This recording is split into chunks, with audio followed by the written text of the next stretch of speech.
نبی اکرم کو بھی پریشان کیا، صحابہ کو بھی پریشان کیا۔ نبی اکرم سے پہلی دنیا کے اندر جو رسول آئے، دنیا کے اندر جو مومنین آئے، ان کو بھی تو ستایا گیا، ان کو بھی تو مارا گیا، ان کو بھی تو پریشان کیا، ان کو بھی تو جلتی ہوئی اور تڑپتی ہوئی اور کھولتے بھی تیل کے اندر ڈال دیا گیا، ان کو بھی تو انگارے میں پھینک دیا گیا، ان کو بھی تو چیر دیا گیا، اور ان کو نہ جانے کیسی کیسی مصیبت کا سامنا کرنا پڑا۔ یہاں تک کہ تمام کی تمام لوگوں نے اپنے اپنے رسولوں سے شکوہ اور شکایت کی، متا نصر اللہ، اللہ کی مدد کب آئے گی؟ ہم اتنے زیادہ پریشان ہیں، ہمیں اتنی زیادہ تکلیفیں دی جا رہی ہے، اے رسول بتاؤ تو صحیح، متا نصر اللہ، اللہ کی مدد کب آئے گی؟ جواب میں قرآن کی آیت آج بھی موجود ہے، فرمایا الا ان نصر اللہ قریب، اللہ کی مدد آئے گی، ضرور آئے گی، بہت جلد آئے گی۔ مدد اللہ کی آئے گی، اور اللہ کے علاوہ کس کی مدد آ سکتی ہے؟ آئے گی، بہت جلد مدد آئے گی، لیکن شرط کیا مومن بنو۔ نبی اکرم کے دور میں اگر آپ واقعات دیکھیں گے، جنگ بدر کو آپ اٹھائیے، کتنی تعداد تھی مسلمانوں کی؟ جنگ میں کتنی تعداد تھی؟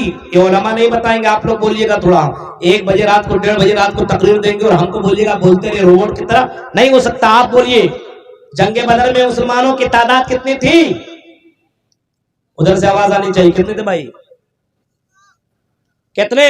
200 300 400 500 1000 2000 300 200 300، اور کفار مکہ کی تعداد 1000، یعنی 300 کے مقابلے میں 600 نہیں 900 نہیں 1000۔ اور کس طریقے سے؟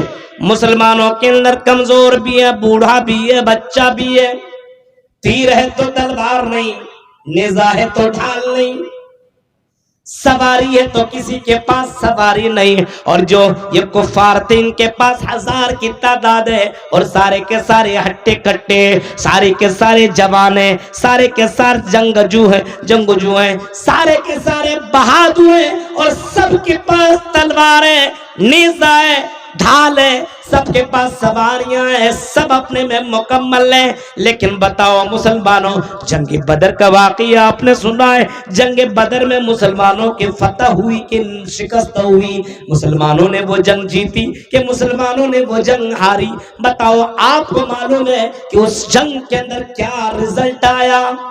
کیا ہوا تھا رزلٹ؟ کیا ہوا تھا؟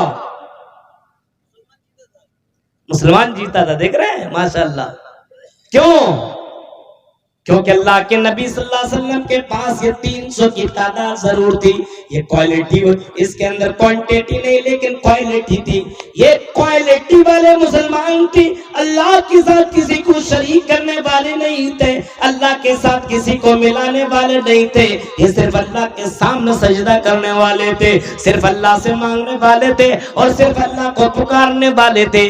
جناب محمد رسول اللہ نے جب دیکھا 300 کی تعداد اور سامنے 1000 کی تعداد، تو اللہ کے نبی اکرم صلی اللہ علیہ وسلم سجدہ کے اندر گئے، اور سجدہ میں جانے کے بعد آپ نے جو دعا مانگی، حدیثوں کے اندر وہ دعائیں موجود ہے، اللہم ان تہلک ھذی العصابہ، اے اللہ یہ چھوٹی سی جماعت اگر ہلاک کر دی گئی، اگر شکست کھا گئی، اگر مغلوب ہو گئی، اے اللہ من اہل الاسلام لا تعبد فی الارض، اے اللہ زمین میں تیرا نام لینے والا کوئی باقی نہ ہوگا، اللہ اللہ کرنے والا کوئی باقی نہ ہوگا۔ اگر یہ چھوٹی سی جماعت اگر شکست پا گئی، ہار گئی، تو اے اللہ اس روئی زمین کے اندر تیرا کوئی نام لینے والا نہ ہوگا۔ نبی اکرم سجدے میں ہے اور باقاعدہ سجدے میں دعا مانگ رہے ہیں، اللہ نے اپنے اس بندے کی دعا سنی، اور قرآن کریم کے اندر یہ آیت کریمہ موجود ہے، اذ تستغیثون ربکم فاستجاب لکم، انی ممدکم بألف من الملائکۃ مردفین. قرآن کی ان آیتوں کو اٹھاؤ. اللہ کہتا میں نے اس بندے کی اور مسلمانوں کی 1000 فرشتوں کے ساتھ مدد فرمائی. ایک فرشتہ کی طاقت اگر زمین پہ مار دے تو یہ زمین چکنا چور ہو جائے. اتنی طاقت ایک ایک فرشتے کے پاس ہے. لیکن ایک فرشتے سے نہیں، 1000 فرشتوں کے ساتھ اللہ نے مسلمانوں کی فتح دلائی، مسلمانوں کی مدد کی. اور ذرا تصور کیجئے یہ 313 اور 1000 کی تعداد دوڑا دوڑا کر کے باقاعدہ فتح ملی مسلمانوں کو، اور 70 کو ان لوگوں نے قید کیا. مسلمانوں نے بتائیے ایمان ہی کا تو جذبہ تھا، ایمان ہی تو تھا کہ اللہ نے مدد فرمائی. ایمان آج بھی اگر ایمان ہو جائے تو میرے بھائیو آج بھی اللہ کی مدد آ سکتی. توحید کے اندر گڑبڑی ہے آج مسلمانوں کے اندر. اسلام کے اندر بھی توحید، ہندو دھرم کے اندر بھی توحید. جتنے بھی مذاہب کو آپ اٹھائیں گے ان تمام مذاہب کے اندر آپ کو توحید ملے گا. اور اللہ نے اسی چیز کے لیے تو نبیوں اور رسولوں کو بھیجا ہے. وَلَقَدْ بَعَثْنَا فِي كُلِّ أُمَّةٍ رَسُولًا أَنِ اعْبُدُوا اللَّهَ وَاجْتَنِبُوا الطَّاغُوتَ. ہم نے رسولوں کو اسی توحید کے لیے دنیا میں بھیجا ہے کہ لوگوں کو بتا دیا جائے ان کا خالق، ان کا مالک، ان کا رازق صرف ایک ہے. مانگو تو اللہ سے،